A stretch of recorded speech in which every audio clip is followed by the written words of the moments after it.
4. Sovereignty. The doctrine of parliamentary sovereignty and absolutism was fought by the American Revolution as legally and morally wrong. Although some references to popular sovereignty are to be found in the constitutional records, these statements have reference to political sovereignty. Legal sovereignty was definitely denied, and the people themselves, although granted suffrage, were distrusted. In this distrust, no aristocratic temper was displayed. There was a distrust of all classes and a feeling that restraints upon the power of all were necessary. The background of this distrust of sovereignty was both early medieval and Calvinist. Political Calvinism had affirmed as its battle cry such statements as, "The crown rights of King Jesus," and "To God alone belongs dominion." The Christian Western tradition in America was hostile to the doctrine of sovereignty and affirmed, with reference to the civil order, the doctrine of limited power. This meant first a division of powers, which naturally implied, second, a multiplicity of powers, and third, a complexity of powers. Statism strives continually for a simplicity of government, assuming that the complexity of life is amenable to the mind of the planner and governor. John Adams noted this difference. When Mary Wollstonecraft wrote, quote, "It will be allowed by every humane and considerate being that a political system more simple than has hitherto existed would effectually check those aspiring follies which have banished from governments the very shadow of justice and magnanimity." End quote. Adams commented, quote, "There can be none more simple than despotism. The triple complication, not simplicity, is to be sought for." End quote. After observations on Miss Wollstonecraft's character, Adams added, quote, "The word simplicity in the course of 7 years has murdered its millions and produced more horrors than monarchy did in a century. A woman would be more simple if she had but one eye or one breast, yet nature chose she should have two, and more convenient as well as ornamental. A man would be more simple with but one ear, one arm, one leg. Shall a legislature have but one chamber, then, merely because it is more simple? A wagon would be more simple if it went upon one wheel, yet no art could prevent it from overstepping at every step." End quote. Adams held to original sin as basic to Christianity, and he trusted no group accordingly. In religion, Adams was Arminian, but in politics, Augustinian and Calvinist. Together with his theological Arminianism, he reflected at many points philosophical Calvinism, giving priority to the doctrine of creation and to man's analogical knowledge, even in his dissent. This respect for the complexity of life had more than Calvinistic roots. It was deeply embedded in the Augustinian and feudal inheritance of the colonists. Note, for example, the complicated feudal responsibilities of John of Tulle. Quote, "I, John of Tulle, make known that I am the liege man of the Lady Béatrice, Countess of Troyes, and of her son Théobald, Count of Champagne, against every creature, living or dead, saving my allegiance to Lord Enjolras of Coucy, Lord of Arcy, and the Count of Grandpré. If it should happen that the Count of Grandpré should be at war with the Countess and Count of Champagne in his own quarrel, I will aid the Count of Grandpré in my own person, and will send to the Count and Countess of Champagne the knights whose service I owe to them for the fief which I hold to them. But if the Count of Grandpré shall make war on the Countess and the Count of Champagne on behalf of his friends, and not in his own quarrel, I will aid in my own person the Countess and Count of Champagne, and will send one knight to the Count of Grandpré for the service which I owe him for the fief which I hold of him, but I will not go myself into the territory of the Count of Grandpré to make war on him." End quote. This certainly involved a complexity of relationships and responsibilities, and the possibility of conflict and tension. But life is not made easier, but rather more difficult by the relegation of responsibility to the state. Responsibility requires complexity. and self-government is an assumption of responsibility in the face of life's complexity and problems. In civil government, complexity of structure with a division and limitation of powers is the essence of responsible government and basic to liberty. In terms of this inheritance, sovereignty was an alien concept on the colonial and constitutional scene.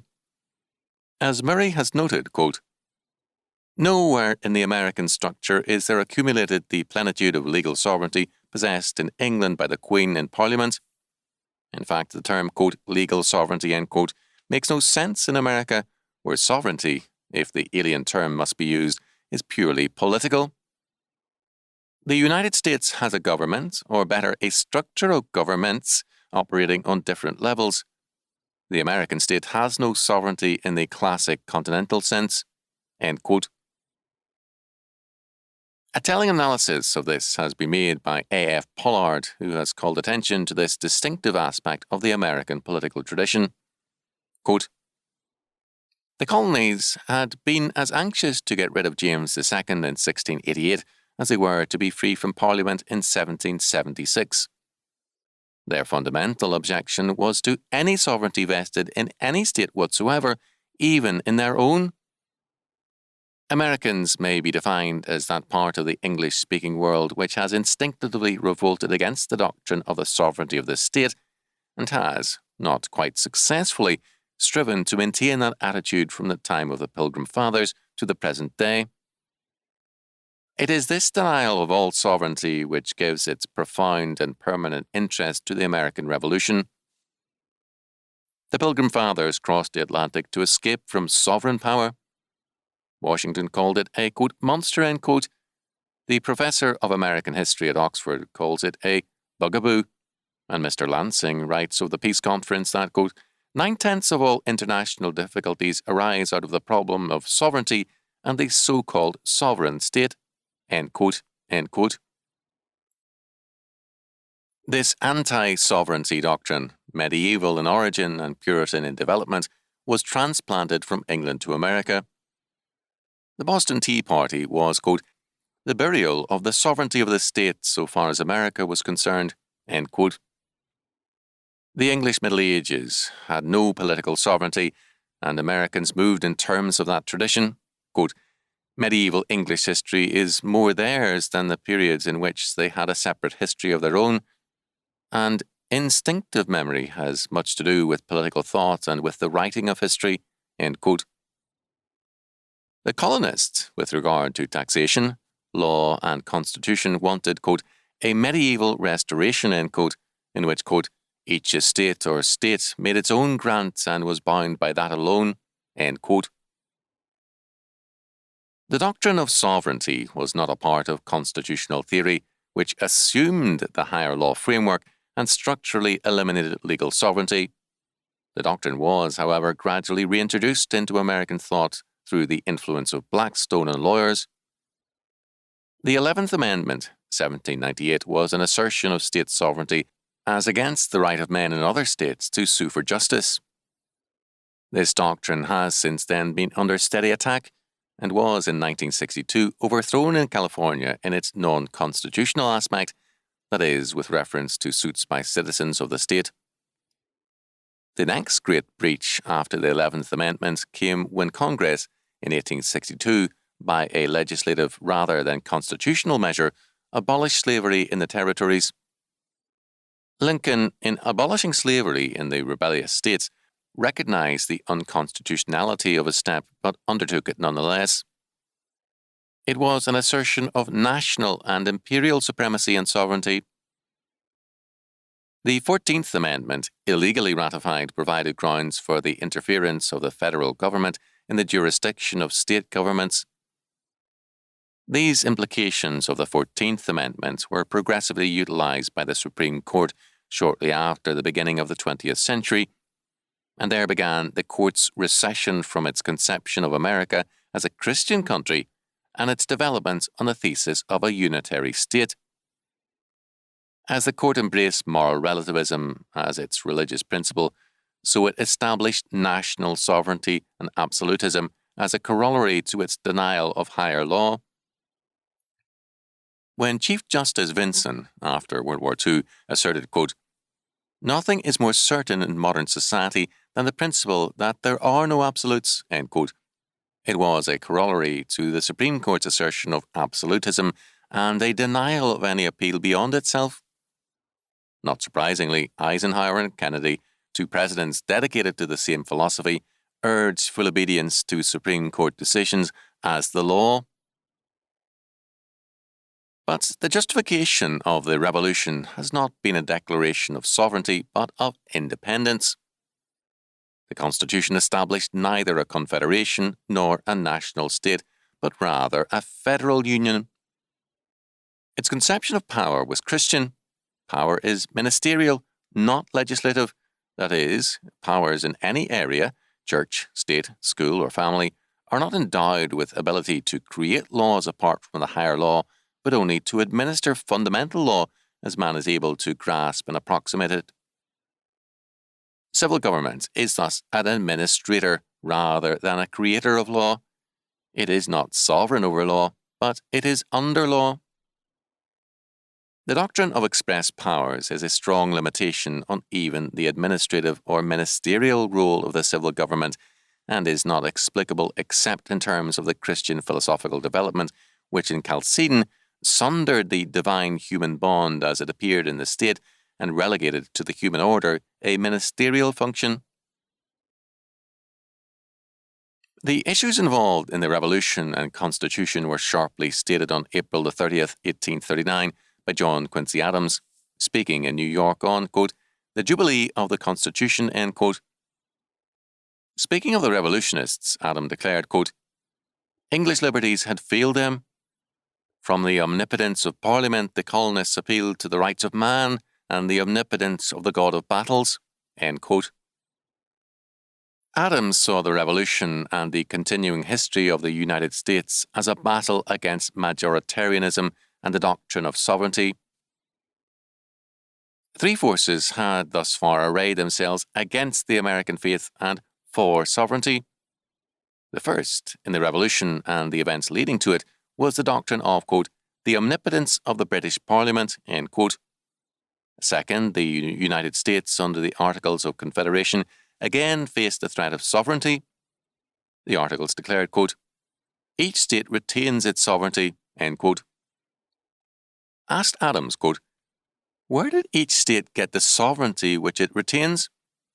In the Declaration of Independence, the delegates of the colonies in Congress assembled in the name and by the authority of the good people of the colonies declare not each colony, but the united colonies, in fact, and of right, not sovereign, but free and independent states, end quote. Third, the South, to justify its position with reference to slavery, turned aside from constitutional ideas to, quote, "the irresponsible despotism of state sovereignty," end quote. It could be added, of course, that subsequently the radical Republicans tried to answer the South with the equally irresponsible despotism of national sovereignty. As against this concept of sovereignty, Adams held, both the Declaration of Independence and the Constitution stood firm, having been the result of active military and philosophical battle against it. Quote, "There is the Declaration of Independence, and there is the Constitution of the United States. Let them speak for themselves. The grossly immoral and dishonest doctrine of despotic state sovereignty, the exclusive judge of its own obligations and responsible to no power on earth or in heaven for the violation of them, is not there. The Declaration says it is not in me. The Constitution says it is not in me." End quote.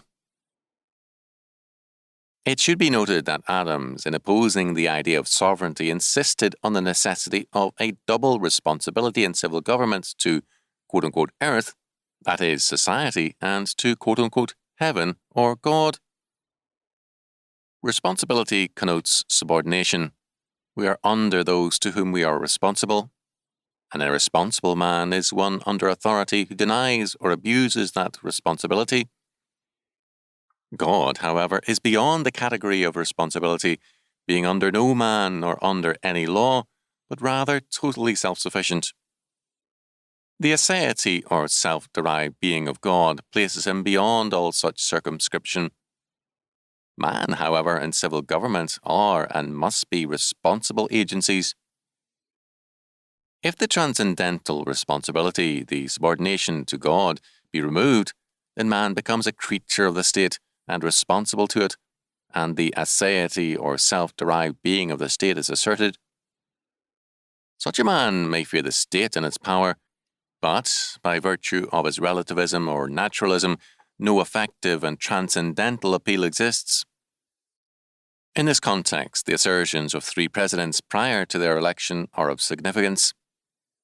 According to Franklin Delano Roosevelt, quote, "As a matter of fact and law, the governing rights of the states are any of those which have not been surrendered to the national government by the Constitution or its amendments. Wisely or unwisely, people know that under the 18th Amendment, Congress has been given the right to legislate on this particular subject, but this is not the case in the matter of a great number of other vital problems of government, such as the conduct of public utilities, of banks, of insurance, of business, of agriculture, of education, of social welfare, and of a dozen other important features. In these, Washington must never be permitted to interfere in these avenues of our affairs. Now, to bring about government by oligarchy masquerading as democracy, it is fundamentally essential that practically all authority and control be centralized in our national government." End quote. Dwight D. Eisenhower seemed to echo Washington's warning, quote, "Government is not reason, it is not eloquence, it is a force. Like fire, it is a dangerous servant and a fearful master." End quote. When he concluded, quote, "Every step we take toward making the state the caretaker of our lives, by that much we move toward making the state our master." End quote. Again, while still a senator, John F. Kennedy declared on April 23, 1950, quote, "The scarlet thread running through the thoughts and actions of people all over the world is the delegation of great problems to the all-absorbing Leviathan, the state. Every time that we try to lift a problem to the government, to the same extent we are sacrificing the liberties of the people." End quote. There is no reason to doubt the sincerity of these statements, nor their impotence. All 3 men laid claims to being professing Christians, and yet all 3 clearly saw the state as the order of salvation and acted accordingly. They revealed no awareness of the implications of Chalcedon for political science, nor of the transcendental responsibility of governments. While they feared statism and its doctrine of sovereignty, they only furthered it. If man has no hope beyond the state, no fear of that state can deliver him from its hands. The colonial denial of sovereignty was an aspect of the Christian faith of the day. The revival of the doctrine of sovereignty and its increasingly menacing assertion is a product of the decline of theological Christianity and the rise of relativism, naturalism, and man-centered, anthropological, social gospel Christianity.